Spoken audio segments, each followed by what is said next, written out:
Las 7 de Hoy por Hoy. Ser Podcast.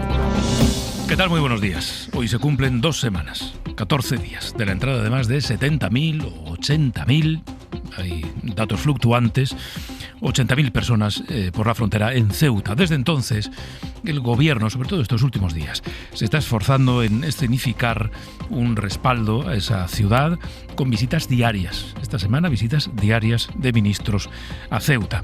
Hoy, el ministro de Interior. Ayer, la ministra Margarita Robles, que está siendo una de las más contundentes en su discurso con Marruecos, insistió en que la soberanía española sobre Ceuta y Melilla no está en cuestión. Tiene que quedar muy claro que lo que pasó el día 30 no puede volver a ocurrir. Y tiene que quedar muy claro que Ceuta y Melilla son españolas, no, españolísimas. Lo siguiente. Y precisamente por eso ni a Ceuta ni a Melilla se las toca. En la ciudad sigue habiendo mucho malestar, hay cientos, miles de personas migrantes todavía en las calles.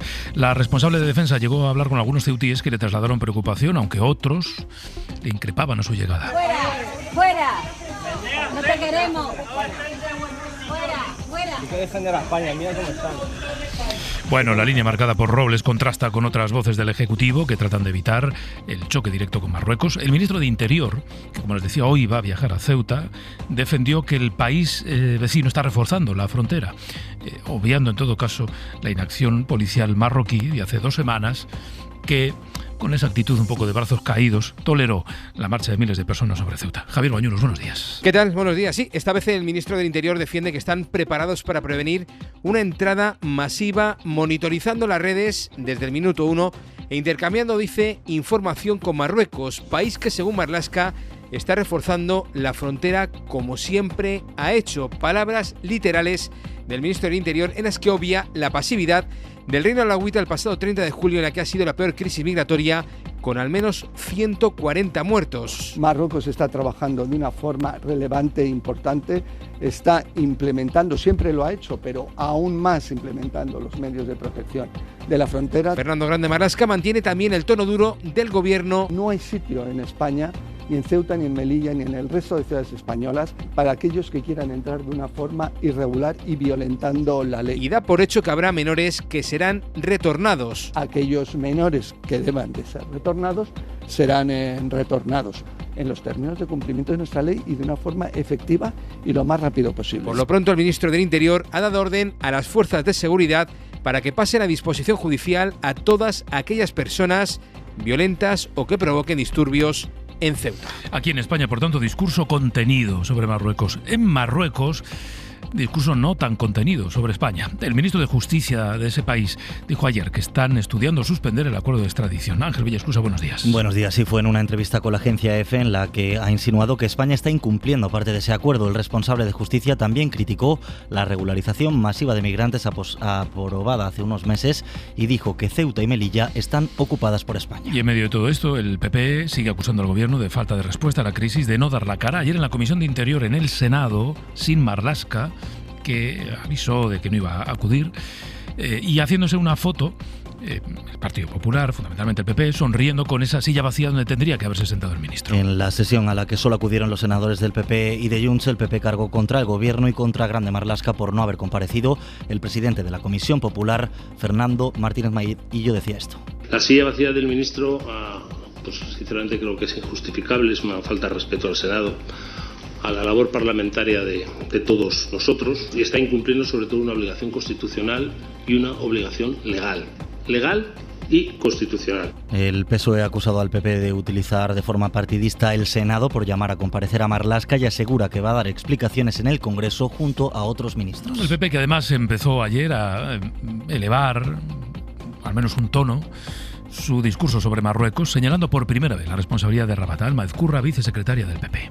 Y somos muy conscientes de que cuando 70.000 personas entran en una frontera de manera ilegal y violenta a toque de silbato y al día siguiente 60.000, aproximadamente 50.000, regresan por donde han venido a toque de silbato, hay alguien que está tocando el silbato.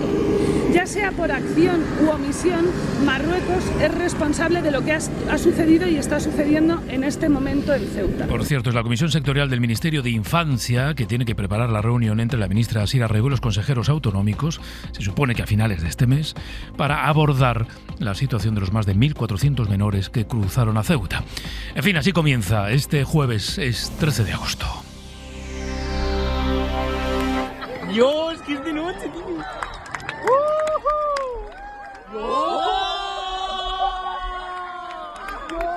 Bueno, cientos de miles, millones de personas salieron ayer a los campos, a las terrazas, a las calles, a las playas, allí donde cada uno podía, para ver en directo el primer eclipse total de sol en más de 100 años. Una experiencia astronómica muy poco habitual, que desde luego no defraudó ni siquiera a los que en principio, que lo sabía, eran algo escépticos. Sí, se pudo ver desde Galicia a Baleares. Se calcula que más de 15 millones de personas pudieron disfrutar el eclipse total porque estaban en la llamada zona observable. Así lo vivieron, por ejemplo, en La Rioja. Diego Sacristán. Plazas, miradores o viñedos. En La Rioja cualquier paraje era bueno para ver el eclipse. En pareja, en familia, con amigos o en grupo. 45 personas. Yo soy holandés, entonces estamos aquí con muchos holandeses. Y todos con el mismo deseo, ver cómo la luna le iba comiendo la silueta al sol. Estoy viendo algo muy fino y casi que no se ve nada. Para llegar a ver algo único una vez que se conseguía la totalidad. Una experiencia increíble, muy bien, único, un momento muy especial. Pues sorprendente, la verdad que no me lo imaginaba así. Una experiencia, no sé, a través de las gafas lo ves un poco todo como película. Una experiencia que ha combinado el cielo con el patrimonio riojano y que seguro convence a muchos para viajar el año que viene al sur en busca de un nuevo eclipse. El 2 de agosto del año que viene, este mismo fenómeno se va a repetir, pero en otro punto de la península, en el extremo sur, en Ceuta, en Andalucía, en Melilla. Así que si quieren pueden guardar las gafas porque volverán a hacer falta si es que vive allí o se desplaza desde donde ahora las han usado hasta allí. Después del año que viene, habrá que ser un poco más pacientes y habrá que esperar al 2053. Si utilizaron bien las gafas no tienen motivos para preocuparse, pero si tienen dudas, los expertos piden estar atentos a estos síntomas. Laura Gutiérrez. Si lo hemos hecho todo bien, si hemos usado las gafas homologadas en los momentos obligados y la exposición ha sido muy controlada, no hay de qué preocuparse. Si aparecen molestias en la visión, lo van a hacer seguramente a lo largo de hoy. Tardan entre 4 y 12 horas, manchas oscuras, irritación en los ojos, visión borrosa, distorsión en las imágenes son algunas de las principales señales de alerta. La lesión que puede sufrir la retina se llama retinopatía y ocurre cuando los rayos del sol se concentran en la mácula, que es la parte encargada de la visión central y detallada. Mar Prieto es oftalmóloga en el 12 de octubre de Madrid. Podemos tener una enfermedad que se llama retinopatía solar. Consiste en una alteración de los fotorreceptores, que son las neuronas que llevan la visión central de la mácula, y con esa lesión podemos perder la visión central. Si esto pasa, hay que ir cuanto antes al oculista. Fuera de España seguimos mirando a Colombia. Está a punto de alcanzarse esas 72 horas críticas en las que los servicios de rescate tienen más posibilidades de encontrar con víctimas con vida tras el terremoto. De momento la cifra de muertos ha superado las 260 y sigue habiendo todavía alrededor de 500 desaparecidos. En Pereira, es una de las ciudades más golpeadas por el seísmo, sigue Berta Reventos. El drama allí es de quienes siguen buscando los suyos. Y a ese drama se suma el de quienes están durmiendo en la calle porque se han quedado sin casa. Hay alrededor de 25.000 damnificados. Berta Reventos, buenos días. Buenos días. Bomberos, militares, policías, rescatistas y voluntarios continúan con las operaciones de búsqueda y rescate cuando van a cumplirse las primeras 72 horas desde que el terremoto de magnitud 7,4 sacudió Colombia el pasado lunes. Señores, hay que evacuar, señores. Evacuar.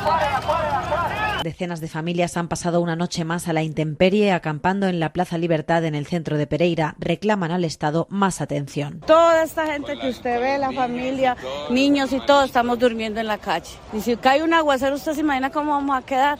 Mientras el gobierno puede solucionarnos algo y venga y vea cómo está la realidad de las cosas. El presidente Abelardo de la Espriella ha declarado este miércoles la emergencia económica, una medida excepcional que le permite expedir decretos con fuerza de ley sin la aprobación del Congreso. Con ella ha dicho que pretende crear subsidios para los damnificados y también flexibilizar la reactivación económica en la zona afectada. Colombia de momento ha aceptado la ayuda de muy pocos países, entre ellos Israel o Estados Unidos, con quien el presidente de la Espriella mantiene una muy buena relación. De hecho, Donald Trump llegó a pedir el voto para él en las pasadas elecciones. En este contexto, el secretario de Defensa de Estados Unidos, Pete Hegseth, anunció ayer que han acordado con el gobierno colombiano llevar a cabo operaciones militares contra el narco en ese país, algo que el anterior presidente Gustavo Petro se había negado. Trump llega a este acuerdo con el gobierno colombiano mientras otras negociaciones, las de paz con Irán, siguen encalladas. Desde Jerusalén informa para la SER Elena Pelicano. Buenos días. Buenos días. Las negociaciones entre Irán y Estados Unidos continúan en punto muerto. Han pasado ya 5 meses desde que empezó la guerra y las dos partes siguen sin ponerse de acuerdo ni siquiera en el punto de partida. Washington acusa a Irán de incumplir su compromiso de reabrir el estrecho de Hormuz, mientras Teherán responde que es Estados Unidos quien no ha levantado el bloqueo de sus puertos ni ha liberado sus activos congelados. Y ahora ni siquiera hay una fecha sobre la mesa. Desde la perspectiva iraní, la tregua nunca comenzó y, por tanto, no hay nada que prorrogar. Mientras tanto, el pulso por el estrecho de Hormuz continúa. Trump asegura que Estados Unidos tiene el control total del paso. La autoridad iraní que gestiona el estrecho, en cambio, responde que continúa bloqueado y que no se abrirá hasta que se acepten sus condiciones. El presidente estadounidense insiste en sus redes sociales: Irán es todo palabras y ninguna acción, dice, y ya no es el matón de Oriente Medio. Entre tanto, el mar sigue cobrándose vidas. Este martes, un ataque atribuido a los hutíes mató a 4 tripulantes de un carguero en Bab el-Mandeb.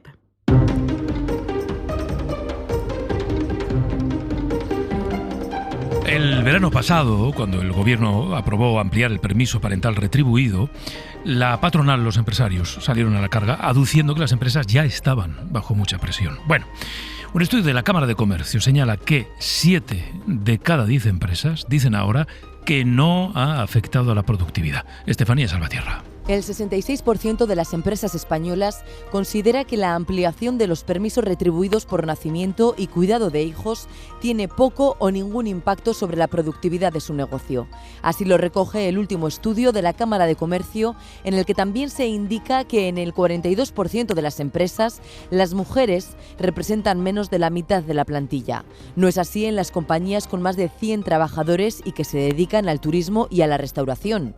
Aquí ellas representan más del 50% de la plantilla en casi 2/3 de las compañías. La brecha de género se mantiene en los puestos directivos. En la mitad de las empresas, las mujeres ocupan menos del 20% de estos asientos. Es posible que ya las hayan escuchado y no se hayan dado cuenta, pero en los últimos meses, plataformas de música como YouTube, Spotify, algunas redes sociales, se están llenando de canciones que están hechas con inteligencia artificial. La plataforma sueca de streaming no va a retirarlas, aunque ha decidido que las va a identificar como artificiales para dejar de recomendarlas a los usuarios. Raquel García. La medida llega en un momento en el que la música generada por inteligencia artificial inunda las plataformas de streaming. Según la francesa Deezer, por primera vez el pasado mes de junio, los temas generados por IA superaron la mitad de todas las nuevas canciones que llegaban a diario a la plataforma. Así que Spotify ha decidido añadir esta nueva herramienta el mes que viene para identificar todas las identidades generadas por inteligencia artificial. Nada que vaya en contra de la libertad creativa de los artistas, aseguran sus responsables, pero sí una forma de proteger a los usuarios y también a todos los músicos reales que están construyendo una trayectoria en la industria. De hecho, la plataforma ha decidido que ningún artista generado por IA forme parte de sus recomendaciones editoriales o del algoritmo. Hoy por hoy noticias. SER Podcast. Aprovechando que en verano tenemos un poquito más de tiempo, porque en la actualidad se toma un ligerito respiro, estamos aprovechando para entender mejor algunos conceptos base de la economía. Y hoy queremos hablar de los pisos de nuda propiedad, que es una opción que casi se ha duplicado en los últimos años. Jordi Fábrega, buenos días. ¿Qué tal? Buenos días. Es verdad que representan ahora una parte aún bastante pequeña de las compras de pisos, pero cada vez hay más. La compra de pisos de nuda propiedad creció especialmente justo después de la pandemia y se está manteniendo desde entonces. ¿Qué significa comprar una casa o un piso en nuda propiedad? Es comprar una casa en la que aún vive una persona, generalmente mayor, con la condición de que la persona que vende la propiedad se queda con el derecho de seguir viviendo allí durante un tiempo, normalmente hasta que muera. Es decir, es la compra de una casa sabiendo que no puedes instalarte en ella durante varios años. Bueno, ¿y cuáles son las ventajas de estas compras? Pues hay ventajas para ambos, para vendedores y para compradores. Para los vendedores, que son normalmente personas mayores que cobran una pensión que no siempre es suficiente, vender la casa les permite tener un ingreso extra, un ingreso que además normalmente tiene ventajas fiscales, porque quien vende se queda dentro de la casa sin pagar alquiler y además tiene dos formas de cobrar. Una es cobrarlo todo de repente, pero también hay casos en los que se les hace un pago mensual. Por la parte del comprador, la ventaja es del precio, porque estas compras se hacen a un precio más barato que el de mercado. Normalmente se hace un cálculo en función de la edad de la persona que vende la casa, se suele valorar el piso y se descuenta un porcentaje que se considera que es el equivalente al precio de que esa persona siga viviendo ahí como si fuera un alquiler. Por ejemplo, una casa valorada en 300.000 euros. Si vive ahí una persona de 75 años, lo que se hace es restar estos 75 años de una edad de referencia, que normalmente son 89 años. Como nos salen 14, se resta del precio de compra un 14%. El piso valía 300.000 euros y al comprarlo con nuda propiedad nos ahorraríamos unos 42.000 euros en la compra de la casa. Claro, ¿y cuántas casas se compra con este sistema? A ver, como te decía, las cifras son pequeñas pero crecientes. El año pasado en toda España no se cerraron ni 2.000 compras de este tipo, y teniendo en cuenta que se vendieron más de 500.000 casas, no representan ni el 1% del total. Pero sí que es verdad que es un fenómeno que está creciendo y que nos decía Teresa López del Colegio de Registradores que va a seguir yendo a más. Yo espero que esta fórmula vaya abriéndose paso progresivamente, porque además hay que tener en cuenta que actualmente el 90% de las personas mayores de 65 años tiene una vivienda en propiedad. Con lo cual, como fórmula, como decía al principio, para obtener liquidez, pues es una fórmula muy, muy adecuada. Luego es verdad que hemos visto polémicas porque la fórmula es la que es y hay quien ofrece estos pisos anunciando a portales inmobiliarios que la persona que vive allí tiene problemas de salud o que es mayor, para insinuar que la casa pronto quedará libre. Venga, que es el momento de la recomendación cultural de este jueves, y los jueves lo que hacemos es mirar a la cartelera a los estrenos que llegan al cine. Nos lo va a contar Elio Castro. No es un eclipse, pero sí un extraño fenómeno cósmico. ¿No visteis anoche esa extraña luz? ¿Qué extraña luz? En el final de Oak Street, un barrio se transporta hasta un lugar desconocido en el que hay dinosaurios. La omnipresente Anne Hathaway e Ewan McGregor protagonizan esta película que mezcla drama familiar, aventura y ciencia ficción, dirigida por David Robert Mitchell, el realizador de It Follows, y producida por JJ Abrams. Este oeste nos lleva a la Alemania Oriental en 1990, cuando acaba de caer el muro de Berlín. Esta es desde ayer nuestra antigua moneda. ¿Podemos llevárnoslo? Claro, es solo papel. Una familia encuentra en un almacén millones de marcos de la Alemania del Este cuando van a perder todo su valor, y tienen unos pocos días para aprovecharse de todo ese dinero. Una película protagonizada por Sandra Hüller, la actriz de Anatomía de una caída o La zona de interés. ¿Qué opina de que los sionistas confisquen nuestras tierras? El registro de sus tierras los protegerá. Y Jeremy Irons y Ian Abbas protagonizan Palestina 36, un drama histórico dirigido por Anne-Marie Yassir sobre los orígenes del conflicto palestino hace 90 años.